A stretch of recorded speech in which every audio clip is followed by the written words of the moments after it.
Hi, இன்றைக்கி நான் உங்கள்கிட்ட அனானிமஸ் பற்றி சொல்ல போகிறேன். அனானிமஸ்னால் யார், என்னென்ன பண்ணிகிட்டு இருந்தாங்க, என்னென்னலாம் பண்ண போகிறாங்க அப்படிங்கிறத பற்றி கிளியராக சொல்ல போகிறேன். ஃபர்ஸ்ட் ஆஃப் ஆல், அனானிமஸ்னால் யார்? அனானிமஸுங்கிறதுக்கான பெயர் அர்த்தமே ஒன்றுமில்லாதவர்கள், யார் என்று தெரியாதவர்கள் அப்படின்னு தான் தமிழ் அர்த்தம். அனானிமஸ் என்னென்னலாம் பண்ணிகிட்டு இருந்தாங்கன்னா, டார்க் வெப்புங்கிற ஒரு உலகத்தையே ஆட்சி பண்ணிகிட்டு இருந்தாங்க. டார்க் வெப்னால் வேறு ஒன்றும் இல்லை, நம்ம யூஸ் பண்ணுற இன்டர்நெட் 50% இன்டர்நெட். அதுக்கு கீழே டீப் வெப்னு ஒன்று இருக்குது, டார்க் வெப்னு ஒன்று இருக்குது. அந்த டார்க் வெப்பவே கைக்குள்ளே வச்சுருக்கிறவங்க தான் அனானிமஸ். அனானிமஸ்னால் ஹேக்கர்ஸ், வேறு யாரும் இல்லை. ஸோ இந்த மாதிரியான ஹேக்கர்ஸ் எல்லாருமே இந்த உலகத்தையே ஒரு விளையாட்டு பொம்மையாக தான் நினச்சிட்ருக்காங்க. அவங்க எல்லாமே ஒரு சைக்கோஸ் மாதிரி. நம்ம எல்லாம் ரத்தமும் சதையுமா அலையிற ரோபோட். அவங்கள பொறுத்த வரைக்கும் யாரை வேணாலும் கொல்லுவாங்க, கொன்னவங்க யாருன்னு கண்டுபிடிக்கவும் முடியாது. எப்பேற்பட்ட சைபர் செக்யூரிட்டி, சைபர் எக்ஸ்பர்ட் கிட்ட நீங்கள் ரிப்போர்ட் பண்ணாலும் கண்டுபிடிக்கவே முடியாது. அந்தளவுக்கு அவங்க உயரத்தில் இருக்காங்க, தொட முடியாது உயரத்தில். அவங்க அந்தளவுக்கு உயரத்தில் இருக்கிறதுக்கு காரணம் பணம். பணம் இல்லாமல் யாருமே இந்த இடத்துக்கு போக முடியாது. அவங்க பெரிய பெரிய பணக்காரங்க, உலகப்பட்டியல் பேரில் இருக்கிற பணக்காரங்களை மிரட்டி பணத்தை வாங்குவாங்க. ஆன்லைன் மாஃபியா, பெரிய பெரிய அதிகாரத்தில் இருக்கிறவங்க, பெரிய பெரிய பணக்காரங்க எல்லாருமே அனானிமஸை பற்றி பயந்துட்டுருக்காங்க. ஸோ எந்த மாதிரி ஆள் பயந்துருக்காருன்னா, ஒரு பவர்ஃபுல்லான கண்ட்ரி அமெரிக்கா. அமெரிக்காவில் ஒரு பவர்ஃபுல்லான பீப்புள்னால் அது பிரசிடெண்ட்டாக தான் இருப்பார். அமெரிக்கா பிரசிடெண்ட்டவே ஹேக்கர்ஸ். உங்களோட வெப்சைட்டை நான் ஹேக் பண்ண போகிறேன், இதுவே மொத்த வாருக்கும் ஆதாரமாக இருக்க போகுது அப்படின்னு சொல்லியிருக்காங்க. அந்தளவுக்கு பவர்ஃபுல்லாக இருக்காங்க. ட்ரம்ப்பவே மிரட்டுறாங்க. அவங்க யாருன்னு இப்போ வரைக்கும் கண்டுபிடிக்க முடியல. ஸோ அதுக்கான முயற்சியை தான் இப்போ அமெரிக்கா எடுத்துகிட்டு இருக்காங்க. ஸோ என்ன நடக்குதுன்னு ஃப்யூச்சரில் பார்ப்போம். ரீசெண்டாக ஸ்விஸ் ரிபப்ளிக்ங்கிற கண்ட்ரி ஹேக்கர்ஸால் 3ஆம் உலக போரை தொடங்க முடியும்னு சொல்லியிருக்காங்க. அந்தளவுக்கு அவங்க பவரில் இருக்காங்க. அவங்க நினச்சா 3ஆம் உலக போரை ஈஸியாக தொடங்க முடியும், இன்றைக்கே தொடங்க முடியும். அவங்கக்கிட்ட மிசைலுக்கான பாஸ்வேர்டு இருக்குது, எப்பேற்பட்ட மிசைலை ஹேக் பண்ணுறதுக்கான திறமை இருக்குது, ஆட்கள் இருக்காங்க. அதை வெடிக்க வைக்கிறதுக்கான எல்லா முயற்சியும் கொண்டு அவங்க எடுப்பாங்க.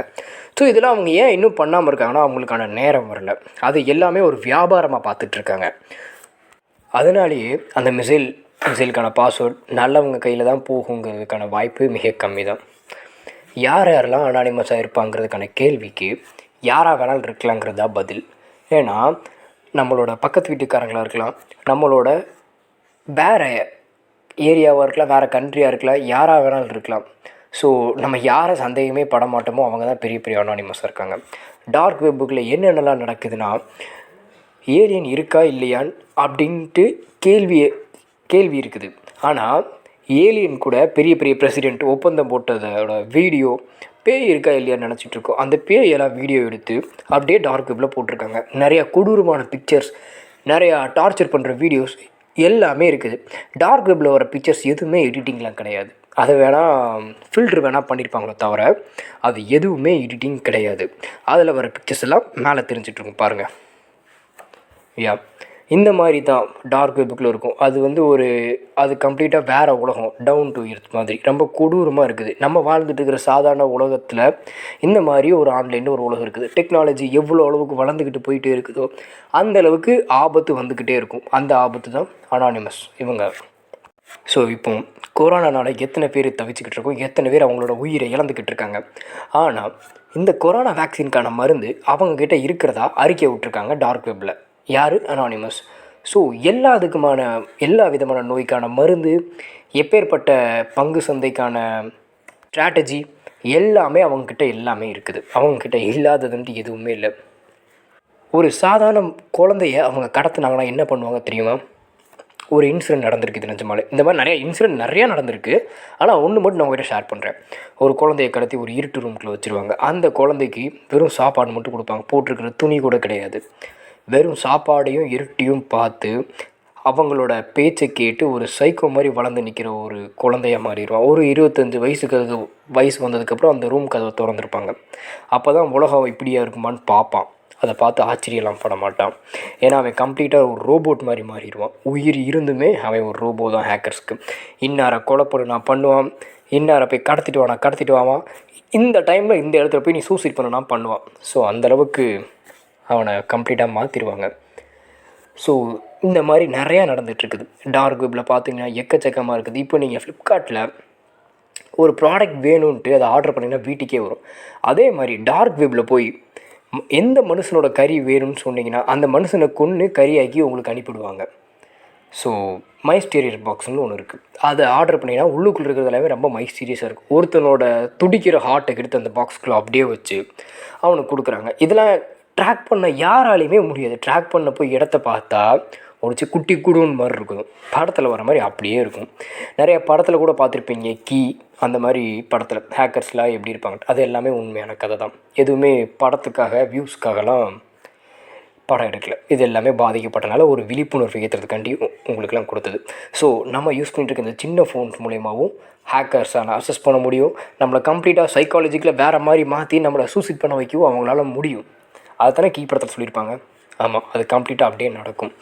எத்தனை பேர்த்துக்கு தெரியும் இந்த ப்ளூ வேல் கேம் பற்றி? ப்ளூ வேல் கேமுங்கிறது பெரிய பெரிய ஹேக்கர்ஸ் அனானிமஸால் தான் நடக்கப்பட்டது. அந்த ப்ளூ வேல்ங்கிற கேம் யாருனால் உருவாக்கப்பட்டது, எப்படி அவங்களாம் கொல்றாங்க குழந்தைய, அதை எனக்காச்சும் யோசிச்சிருக்கீங்களா? நான் சொன்னேன்ல, ஹேக்கர்ஸோட பசியே அடுத்தவங்களோட உயிர் போகிறது தான். அவங்களுக்கு ஒரு செல்ஃப் ஸ்டாட்டிஸ்ஃபிகேஷன். ஸோ இந்த ப்ளூ வேல், இந்த வாட்ஸ்அப்பில் மோமோ, இது எல்லாமே பெரிய பெரிய அனானிமஸ் தான் பண்ணுது. அவங்க திடீர்னு அதை பண்ணாமல் சைலண்ட் ஆட்டவங்கள தவிர அவங்கள யாரும் பிடிச்சி இனிமேல் பண்ணாத, இதுக்கான தண்டனை இதான்னு யாரும் சொல்ல கிடையாது. ஸோ இனிமேல் நம்ம தைரியமாக ஜாக்கிரதையாக இருக்கணும், தைரியமாகவும் இருக்கணும் அவங்கக்கிட்ட. ஸோ